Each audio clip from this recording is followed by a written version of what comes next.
ज्ञान योग का आरंभ 13वां अध्याय। ज्ञान योग का आरंभ है होता यहीं से। यहाँ श्री कृष्ण क्षेत्र और क्षेत्रज्ञ का भेद स्पष्ट है करते।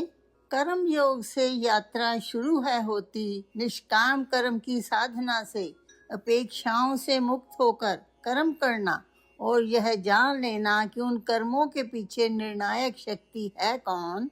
जब कर्म योग में अहंकार ढलने है लगता, तभी बुद्धि का विस्तार है होता, और जब बुद्धि विस्तृत है होती, तभी भक्ति योग का द्वार है खुलता। भक्ति की परिपक्वता से ही ज्ञान की आभा है उतरती। विश्व दर्शन करने के बाद भी ज्ञान तुरंत घटित नहीं होता, क्योंकि दर्शन देख लेना पर्याप्त ही नहीं।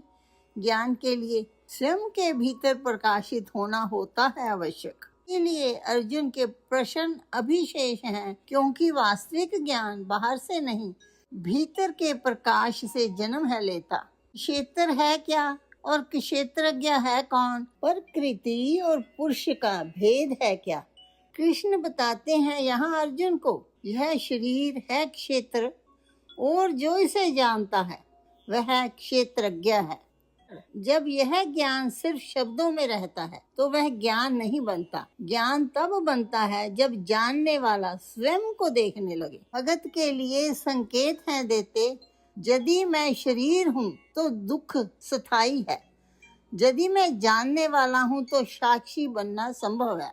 विश्व दर्शन के बाद भी मन में प्रश्न शेष है रह जाते, क्योंकि जो देखा गया वह दृष्टि का अनुभव था, पर जो जानना है वह आत्मा की जागृति है। श्री कृष्ण अर्जुन को बाहर की सृष्टि से हटाकर भीतर की भूमि की ओर ले जाते हैं और कहते हैं, यह देह एक क्षेत्र है और जो इसे जानता है वही क्षेत्रज्ञ है। यह शरीर, यह मन, यह बुद्धि सब दृश्य है, सब परिवर्तनशील है, पर इनके भीतर एक साक्षी है जो न जन्म लेता है न मरता है, जो केवल जानता है। कर्म से यात्रा शुरू हुई, भक्ति में हृदय पिघला, अब ज्ञान की शीतल रोशनी अंतर में उतरने वाली है।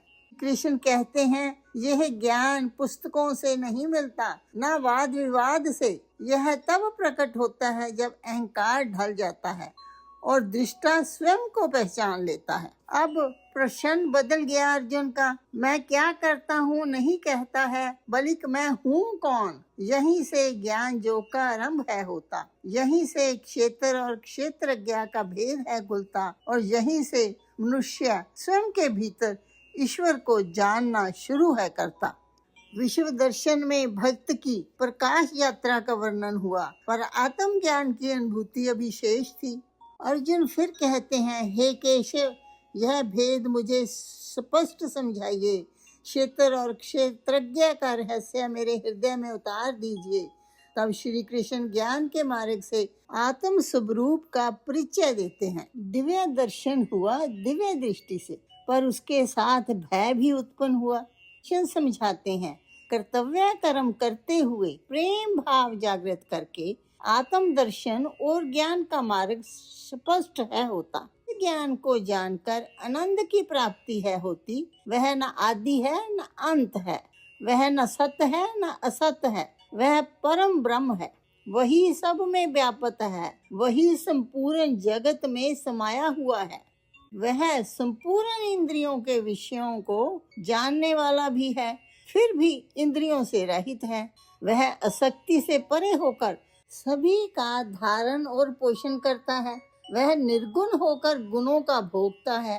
चर और अचर दोनों में परिपूर्ण है। वह भूतों के बाहर भी है और भीतर भी। वह अत्यंत सूक्ष्म है, अत्यंत समीप है, और फिर भी बहुत दूर प्रतीत है होता। आगे कृष्णा परमात्मा के त्रिरूप का वर्णन है करते। वह विष्णु रूप में पालन करने वाला है, वह रुद्र रूप में संहार करने वाला और ब्रह्मा रूप में उत्पत्ति का कारण भी है। वह ज्योति स्वरूप माया से परे, फिर भी देह स्वरूप में जानने योग्य है।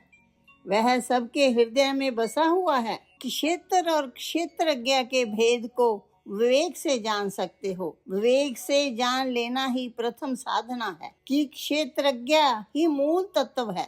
यह शरीर क्षेत्र है और जो इसकी अनुमति से हर क्रिया को चला रहा है वही क्षेत्रज्ञ है। उसकी आज्ञा में ही यह क्षेत्र रूपी शरीर है चलता और इसी क्षेत्र में रहकर उसी को जान लेना हमारा है उद्देश्य। ना उससे कुछ कम है ना उससे कुछ अधिक। नथिंग लेस देन ईश्वर और नथिंग मोर देन ईश्वर किसी ने ये कहा है। उसे केवल मान लेना ही उसे जान लेना नहीं है, पर उसे पूर्णतः मान लेना ज्ञान का द्वार है खोल देता। तो मन स्वीकार कर लेता कि करने वाला वही है, जानने वाला वही है और जानने योग्य भी वही है, तब विवेक मौन है हो जाता और सत्य स्वयं प्रकट होता है। आगे कृष्णा फिर भक्ति के भाव को है समझाते। ईश्वर के प्रति अन्य श्रद्धा और प्रेम से उसके स्वरूप को समझकर उसी को अपना स्वामी मानकर स्वार्थ और अभिमान का त्याग करके उसका ही निरंतर चिंतन करना उसकी अभ्याचारणी भक्ति है।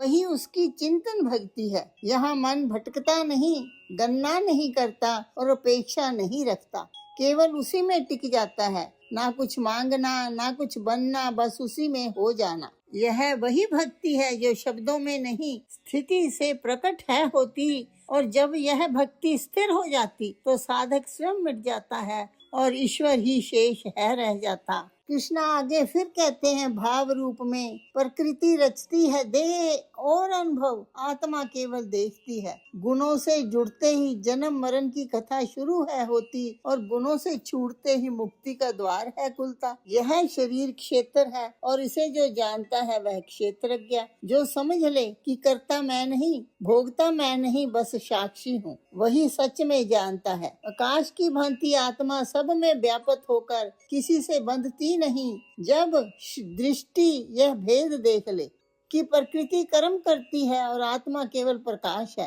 तब न जन्म शेष रहता है न मृत्यु का भय। यही ज्ञान है, यही मुक्ति है, यही हृदय है इस अध्याय का। और जो पुरुष इस ज्ञान को, इस भेद को तत्व से जान लेते हैं वो मुझ परम ब्रह्म परमात्मा को प्राप्त हो जाते हैं।